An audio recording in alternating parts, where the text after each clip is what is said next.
What's happening, people? United Centrally, back again with another video.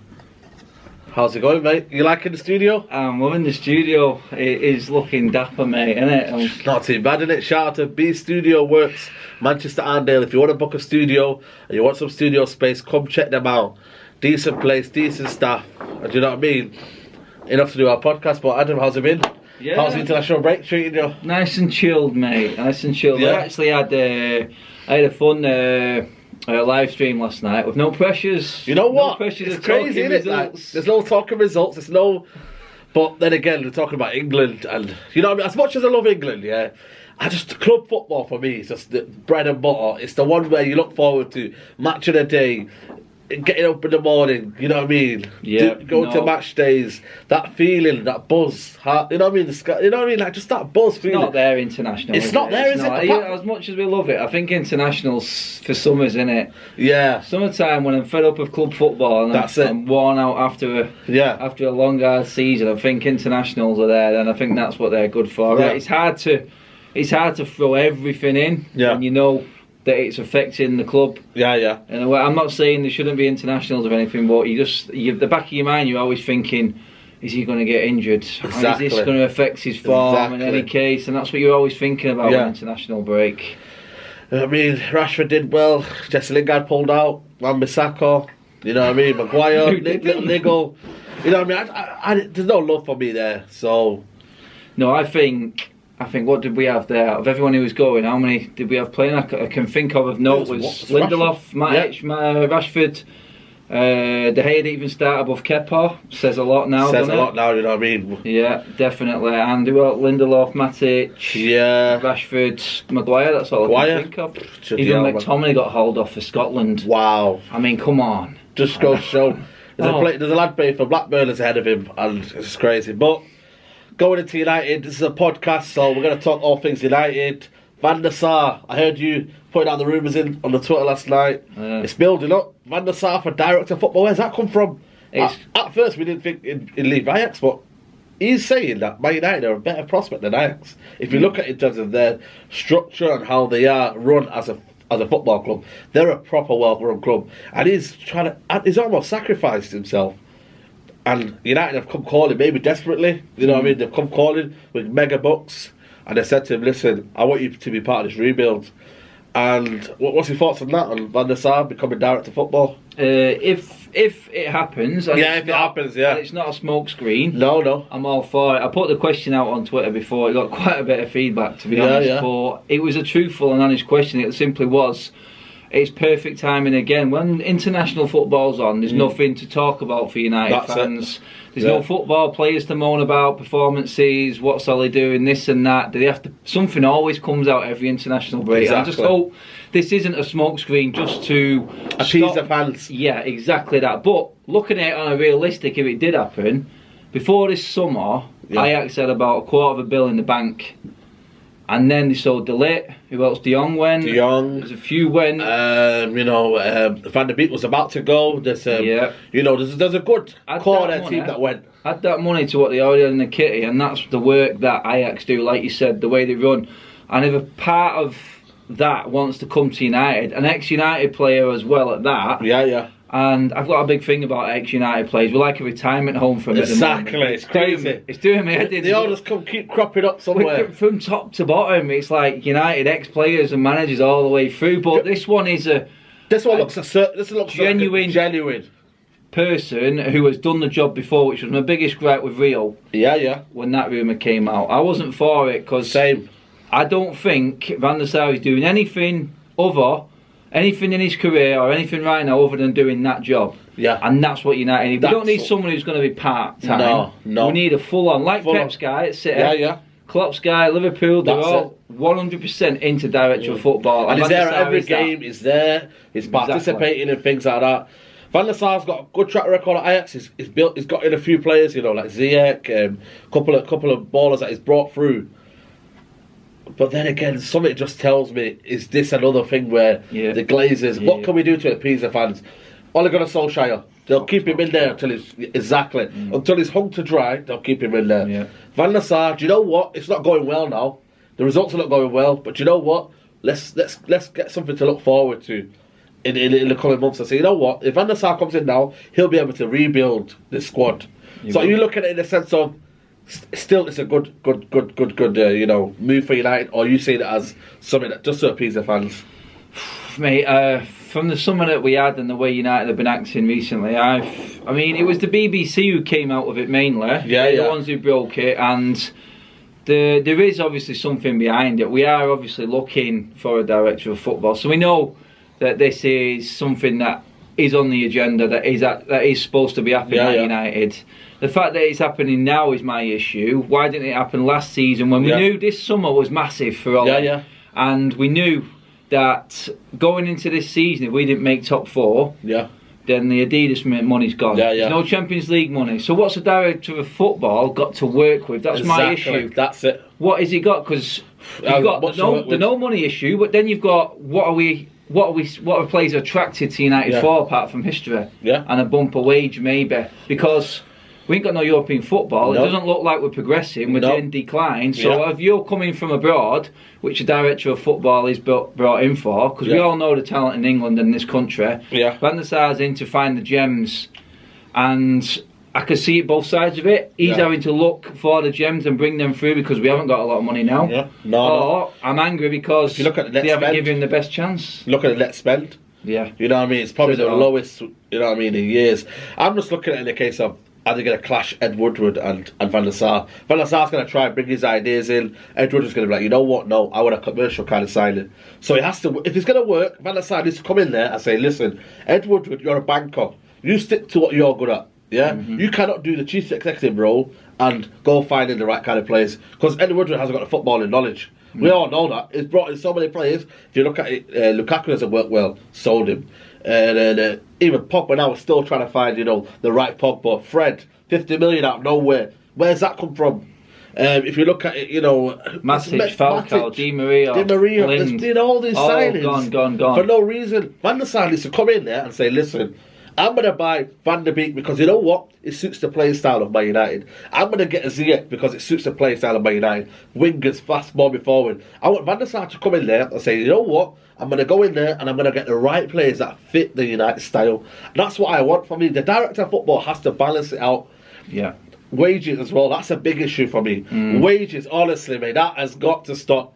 He's got to come in there, Van der Sar, and just sort out them wages. Seriously. That's where Ed Woodward has given him such a tall order. Give him a job that's such a tall order. It's too much on his hands. Because he has to come in and deal with the likes of Sanchez when he comes back next summer. Then he's trying to budget, like you said, a wage structure where the players are all kicked off. We obviously noticed some because the wages have been dropped because they didn't meet standards. That's probably the only thing I like about United's wage structure at the moment. The fact that the players are being punished for being crap. 100%. And they have to be punished. You know what I mean? All back, we don't want it to be. You know what I mean? We want it to be. We want it to be winning bonuses. Exactly. Winning bonuses. That means we're doing all right. Exactly. But for me, like you said there, the wages, the way the player demands right now, and how United have let it get to such a player power based club, which it is. People going out saying whatever they want. That is something we need to job. Because Pogba can't be saying, listen, I want that contract, I want this, I want that. No. David De Gea, I don't know what's happening with him now, you know what I mean? He's demanding all this, but then the performances, you know what I mean? Prime example of this should have been done ages ago. When things were going well, that's when you do contract. Look at City now, Bernardo Silva. When it's still going well, you know what? 5-year deal. Gundogan signed a deal now. There's so many players in that City side. When it's going well, you give them the deal. You're not saying so. No, it's noticeable how De Gea's form went completely down when these contract talks. Exactly. 18 months ago-ish, he started to dip in form, and it's like if you're happy with a contract, then you're obviously going to play. And you're going to play happier. You're going to be more confident. You're going to have more cohesion and more dynamism with your team and your teammates around you because they know that you're staying. They know now that De Gea isn't staying. So they're thinking straight away, where's De Gea's head at? Because it's not in the game right now again. So he's not signed a contract now. I don't know what's going on, mate. You know what I mean? I was chatting in the group chat and I was thinking, do Real Madrid want him now? They've got that keeper, Areola. They've got Courtois, which he's only come about 2 seasons ago. Juventus, maybe there's a possibility there, but then it's that's what's come out of nowhere. Juventus have never come out for David De Gea. Barcelona wouldn't get him. They got Ter Stegen. Where really is he going? Well, so United say to him, listen, mate, where are you going? You're not on your downward career. You know what I mean? There's still done improvement, and he's 28 and whatnot. But someone like Van der Sar can say to him, listen, mate, this is your club. This isn't really the club where they've backed you all the way since when you came into the club and where he's had his success. They've always been back. So for me, I don't know what you think about David De Gea, but if he's not willing to sign his contract, we've got to let him go. Let's be real. Yeah, I'd sell him this January. Would you? Yeah. Seriously? I'd sell De Gea this January. If he doesn't want to sign a deal, what's the point in him being here? Get a little bit of money for him. But then who do we get though? The only issue the only reason why Juventus are in for him is because they're the masters of free transfers. And that's what De Gea is. So does his contract expire next year? His contract expires in the summer. Wow. So in January he can talk to I thought there was another year on. No, they already took the year option. And that's this year now. Damn. So De Gea is going in the summer for nothing. If his form goes up, if it's carried on and it's up and down, would you sell him in the summer? Yeah. Yeah. Or you sell him in January? I'd sell him in January. You could say that's crazy. How much you reckon United get for him? Well, that's it then, isn't it? You're looking at 15-20 mil in Jan. Because you know what, he's got 6 months to run. It's crazy. It's take what you can. It's get your money back, basically. Get your money back. It was 18 million, 17 million was it when we bought him? Yeah. All them years ago. That is a downward spiral of where we needed a footballing director, a director of football, whatever you call him. Yeah. That should have been sorted out ages ago, and for me, that is a sad statement of where the football club is. Yeah. At. Every comment, every issue you're bringing up now links into the next one.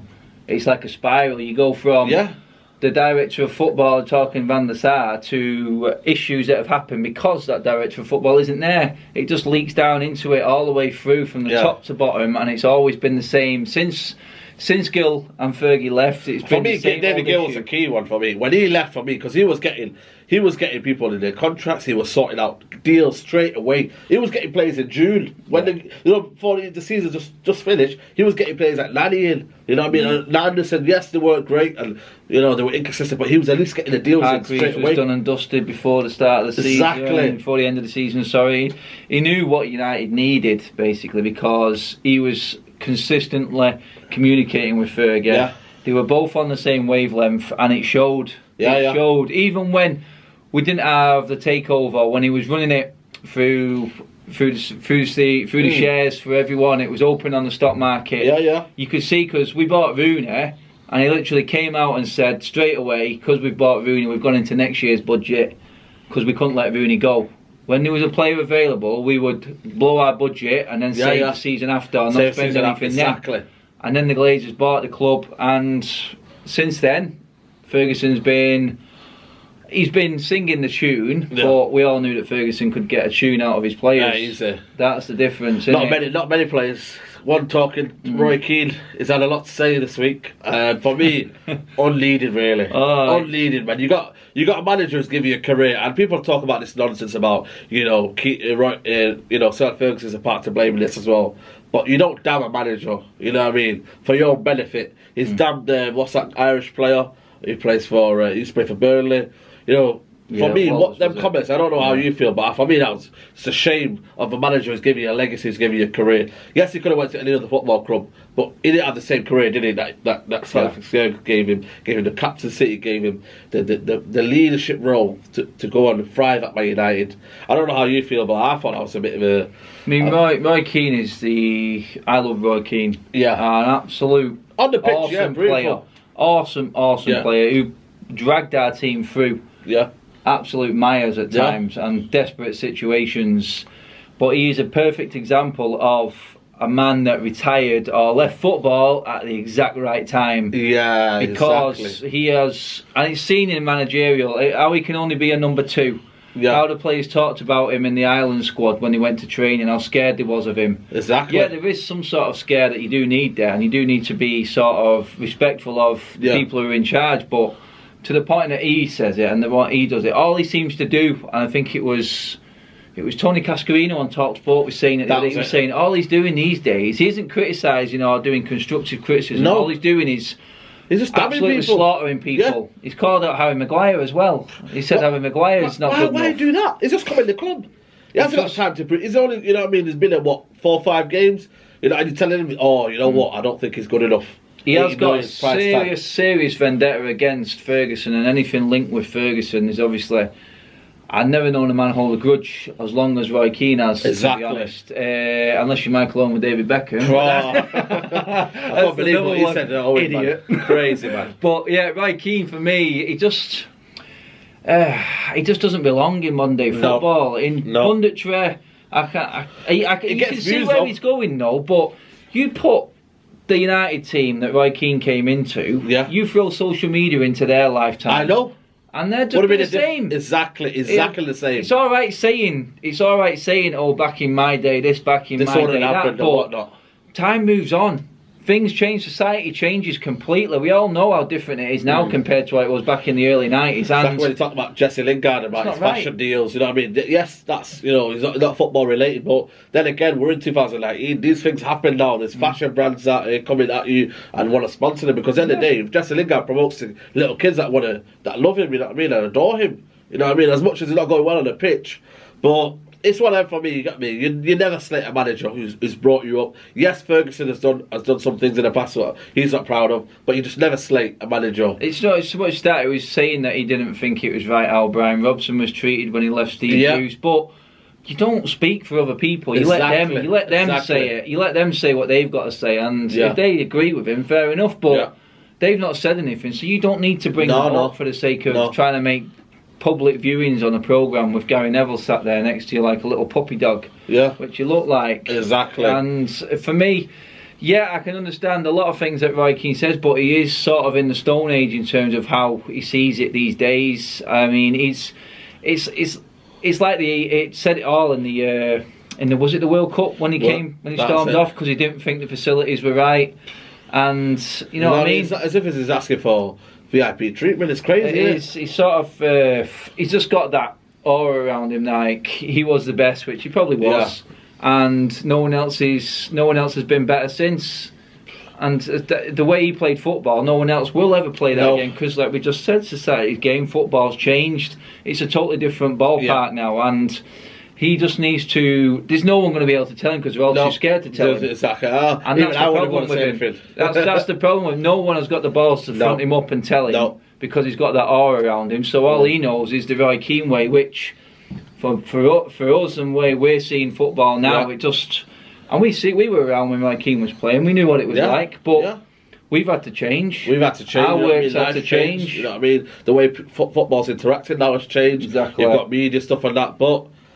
Let's look on to 2019 and Ollie's big problem coming up to Leicester game, which I think is a massive, massive game. I feel like this will set the tone for United season. And yes, you can talk about early, it's only early on and whatnot, but we've got Leicester, West Ham, Arsenal, and then you've got in mixing between the Rochdale and the Europa League. Newcastle away. You know what? I wouldn't even bank against that, you know. Mate, I ain't banking against anything with United. Seriously, I'm scared of going to the promoted teams, but you're right in exactly what you said. I called it last night. I said, this is a do-or-die game. This is do-or-die. Because we lose, we're 6 points behind Leicester after 5 games. Forget your Arsenal, Spurs, City, Liverpool. That's Leicester, 6 points. Leicester, and then you're probably 10 points behind City after that. Then someone asked me last night and said 10 points behind in the next 4 games. What would be a sackable amount of points for Ole? That was a great question, I thought, and I went. Right now, I'm on the tails of, you know what I mean. If you lose to Leicester, for me, someone's got to call his head. I'm being serious out here, man. If you're losing to Leicester. You lost to Crystal Palace. You've drawn against Southampton against 10 men, yeah? Listen, mate, somebody's got to say, Ole, is he the right manager? And you can talk about club. For me, club legend goes out the window. Because this time, he's a Man United manager. You've got to treat him the same way Real Madrid treats Zidane. You know what I mean? Manager Gattuso was manager at AC Milan. There's legends out there, they go in there and it doesn't work. And you just haven't got the tactical nous. So questions have to be asked. Leicester's a perfect game, but then again, he has to get the perfect result, and the perfect result only comes one with the correct lineup. So for you, Ollie's lineup, what's he got to do to change? Because we're not playing the right formations. He's playing 4 at the back, but then he's playing McTominay proper in a deep holding, and then you've got Jesse Lingard, which for me doesn't work. Pereira on the right. No. Doesn't work. No. I think James works on the left, but then you've also got who do you put up front, Rashford or Martial? Big questions, man. And I don't know what the correct. Does Ollie know his correct team? Yes or no? No, he doesn't. He doesn't, because he would have tried. He would have tried the kids. That is worrying. He's seen how good the kids were in the summer. They were our best players. That's telling you a lot. That is telling you a lot. Tell me who outshone any of the 5 kids, and we all know the 5 kids who we're talking about. Were Garner, Chong, Greenwood, Gomez, and who am I missing there? No, Axel. Axel, yeah. Yeah, Axel Tunes. Axel shouting now as well. You know what I mean? They're the 5 that played in the summer constantly as much as any of the other first teamers. Someone tell me now which one of the current crop now, and I mean the first teamers who finished last season have started most of this season, who outshone any of them more in the summer? I mean, we've seen the goal that Gomez scored against Spurs. Exactly. We've seen how Greenwood did. Yeah. We've seen the chances he took. Garner's goal as well. Gomez he scored. Was pretty good, you know Axel was solid. And Chong was a threat. He won penalties. He was a threat going down the left-hand side. And again, he doesn't know his right team because he had his chance to try them. He had his chance to buy the players he wanted. Yeah, they're all starting. I understand that. But it just proves the amount of times we've changed players. Exactly. The Pereira. That for me is the one for me. Pereira, man. I don't know what he's doing on the right. He just absolutely offers nothing. On the right, no, he's a number 10, but he isn't. Is he good enough as number 10 though? No, he's not. So then Ollie's just trying to accommodate things and trying to just work it out and just, you know what, I'm going to throw it in there and let's see if it works. And you can't do that. Top tier level management, you don't do that. And has he got it though to do it? You know what I mean? I don't know what would you be asked to play in a back 3? And then you've got Twanzebe, Lindelof, and Maguire as a 3. And then you've got Ashley Young, because obviously he'll play against Leicester. And then Wan-Bissaka just bombing on forward. And then they can tuck into the midfield sometimes. And then you've got McTominay and Pogba, because it's going to be Pogba. And then Rashford and Finger up top. And Martial, if Martial's fit. Is that another option for you? Or you're just thinking it's just a confidence game, isn't it, with this team? It is, because I've always had an issue with these players' mentalities. They're like jelly babies, aren't they? They are. This is what I fear, because as soon as it gets noisy, as soon as it gets... when the tough gets going, they crumble, they just seem to not be able to play a pass. And in the end, that's not going to matter what formation you're going to be playing. But the way I see it is we have to play to our strengths. Yeah. And right now, I'm looking at it realistically and what we've got right now. So Pogba has to be further forward.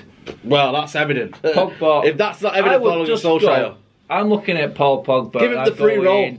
I'm going, where is Paul Pogba in his career? What stands out for him? It's in France and it's with Juventus. 2 teams who are settled, solid, knew who was playing every single week. Exactly. And you pass into forwards who are on a different scale of understanding. 100%. Dybala, Griezmann, whoever you want to say. Yeah. And you've got midfielders next to him. Kante and Tweedy, whoever it may be, a defence behind him of that, and he knew left hand side of a 4-3-3. There's your Paul Pogba. Stay, go a pair of balls and make sure he stays up there. Sorry, if we don't get the ball and we're not spraying 40-yard passes, it doesn't matter from the back. We will eventually get the ball to Pogba. And he will be in space because all teams do at the moment is press us. Because we're trying to play a passing game we can't play. Pass out from the back, close Pogba down. It was evident against Southampton. He got caught so many times. And in the second half, he pushed further forward. Whether that be because he went down to 10 men and he thought he had the room to do it. But then we seen when he had the freedom, he was thinking he was safe. Then he can pull out a pass. Then he can do whatever he wants. And he was taking it on himself in the second half to make things happen. He put Rashford through 3 times. And if Rashford scores his dinner, then it's a different story. Of them, then you're looking at Pogba, an hat-trick of assists, and then you're like, what's the issue? No one's got an issue because we're winning it 3 or 4-1. But Rashford, again, he let him down. Different play for England as well, isn't it? You know what I mean? Is that a worry for you, the striking options, if Martial's injured? You know what I mean? Yeah, massively. There's no limited option. It's so Lukaku, which I said is a wrong decision because at the end of the day, if you're going to sell him, replace him. Sanchez, if you're going to sell him, replace him. All them things are now hindering Ole Gunnar Solskjaer. And at the start, it's all well and gravy, or the kids will do it all right. But the kids, when I said it to Flexi on the fan cam, when the tough gets going, these players are not the same. When it's all lovely and it's full, 4-0, it's brilliant. But most of the season, it'll be tough because you'll need to grind out victories. Liverpool are doing that, bang, 2 goals. Man City, first goal in the first 3 minutes against Brighton. How long would you reckon it would have took us to get the first goal? Yeah, that's it. That's the problem now. Teams are looking at the fixtures at the start of the season. They're not looking for City or Liverpool, mate.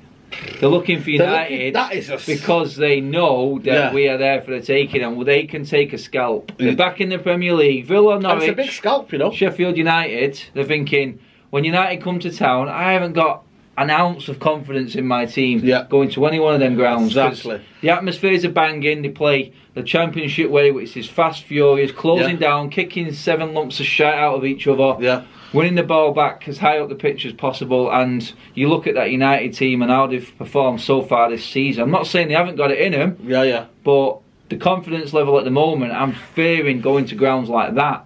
I'm fearing them coming to Old Trafford, for God's sake. You know what is with Old Trafford? It's a big pitch, and you can express yourself. It's too nice. It's too nice. It's not fearing anymore. Nice. You know what I mean? You're not going to the you know what I mean, the kind of conundrum of Old Trafford where the light. You're not going to the bright lights and where people are going to give it tough, and in the tunnel you've won the game. It's not like that anymore. No. You've got Crystal Palace were playing easy 1-2 football against us. They were passing it around, making that Van Aert look like Roberto Carlos. Horrible. And it's just easy now, and we've got to somehow change that. We've got to somehow, but then it's harder to press Old Trafford. Everyone's got to do it in packs. So I don't know what the right formation is going to do, but it's got to do something where it works. And Leicester game is going to prove it to us. They've got a better midfield than us. I feel like they've got a better defence than us, because if you take out Harry Maguire, I feel like they've got a better defence than us. You look at the midfield options, brilliant. And even attacking, mate. They've got Vardy, 33 years old, 32, and he's still banging the goals in. He's scary, isn't it, mate? He's like, even the signing of Perez was a decent signing for him in the summer. You know what I was saying to my mate the other day? Why don't United do that? Go buy players for 20 million. Yeah. If they're not, you know, it's Premier League proving him. Why not? You know, Wilson at Bournemouth. Why not go for that kind of player? Aye. Why not go for a free signing? Why not go for a 15 million kind of player where in another league where it's kind of proven, but he can do well at United? Why do we have to always look at the Dybala or the key signing? Woodward shirt sellers. That's what it is. Wilson doesn't sell shirts, does he? Exactly. Doesn't. You look at what sad the people statement, look at the players that are playing, and look at the ones that play every single week. Yeah. And I bet them players are the top 10, whoever shirt sellers at Manchester United. Exactly. Guarantee it, mate. That's what they are. I said it, I always go back to it, and people can call me repetitive or whatever. Last day of the season, last year against Cardiff, was my ultimate sign that Ollie was a yes man. There was no need to pick that team. But last day of the season, all the fans were over from all the world, see the players walk around, they all turned up, the foreigners, play the shirt sellers. You could have picked 1 to 11. The main numbers at United were all on that pitch, unless they were injured. Yeah. And we all thought we were going to see the kids. That's what we thought. Didn't see one till the second half, and a substitute. That was it. I think it was Greenwood, wasn't it? Yeah. And then I lost a little bit of hope right there, and I thought, you know what? No, I'll stick to my guns. What I was saying towards the end of last season, before that game, Ole may not be the tactical masterclass, but he is the start of the rebuild, and he knows what's needed now. He's seen the players buckle under pressure, and I thought, you know what, he's going to do it. He's half done it. He's half done it. Players that have left, 100% agree. So you say we got something for the season? Yeah. Someone asked me last night, has Ollie got a free ride this season? And you know what, I sat back. Has he got a free ride while the Lampard though? It's scary, mate. Harry Maguire 80 million, Wan-Bissaka 50. To me, that's not a free ride. But then again, it's my expectations. Where are they? Top 4, Europa League. Predictions for Leicester, mate? Predictions for Leicester. I'm going to go 2-2. 2-2. I'm actually fancying a few goals in this game, because I do think Leicester will come on and play. I just worry about our defence in terms of how good Leicester are going forward, and the way De Gea is at the moment and all that mess. I'm not confident enough. I'm happy with the defence now, but I'm just not confident enough for us to keep a Leicester out, because they are one of the better teams this year and are playing well. So I'm going 2-2. I could never obviously bank against my team losing, but I'm going to go for 1-1, man. I can't see us winning. I feel like Leicester are a team now that you know what I mean. You got to respect them. You got to respect. That's the word. Respect them. You got to respect Leicester's name, and they're going to come in there battling, man. They've got Madison in there, who I think is going to cause absolute havoc. Pogba's not going to. He's not going to track back. You know it. He's not going to track back because he's going to play in the 2. No. And that's what you do. If it means Matic coming back in and then Pogba pushing forward, so then as much as we don't want, he always keeps coming back, doesn't he, Matic? Well, then he's coming in there. He'll make McTominay protect the back 2, and then Pogba push forward because we don't want Jesse Lingard in there. But there we go, Adam. Socials, mate.